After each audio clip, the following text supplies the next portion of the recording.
Hello friends, my name is Shinde Vaishnavi Sunil. Today video topic is OOPS concept. We will learn about the basic OOPS concept.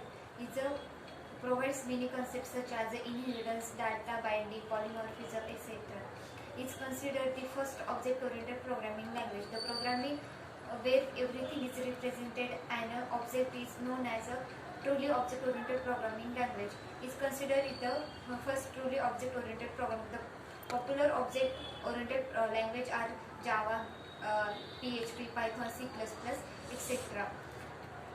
Object-oriented programming system means is a real-world entity such as a pen, chair, table, computer, watch, etc. Object-oriented programming is a methodology or to design a program using classes and objects.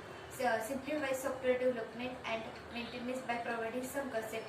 First one is the object, class, inheritance, polymorphism, abstraction, encapsulation. Object-oriented programming system in a coupling, association, aggregation, composition.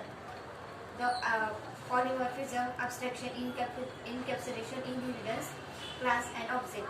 Object and entity that as a state behavior is known as an object. For example, a chair, pen, table, keyboard, bike, etc. It can be physical or logical.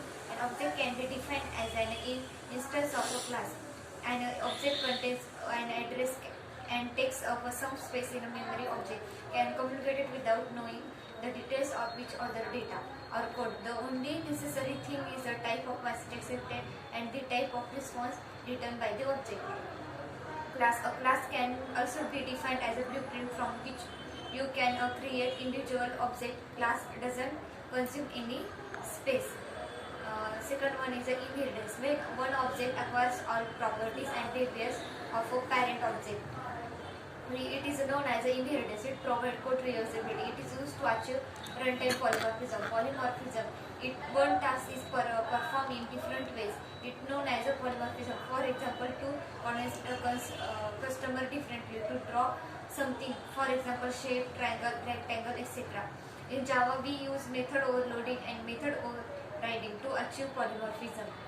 Abstraction, hiding internal details and showing functionality is known as abstraction.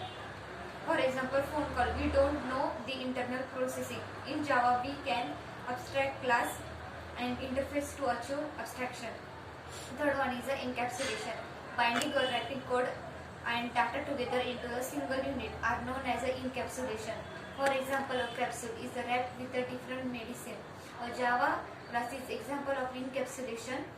Java being it is fully encapsulated class because all the data members are private here. Coupling. Coupling refers to the knowledge or information or dependency of another class. It is arise when classes are available of each other. Thank you.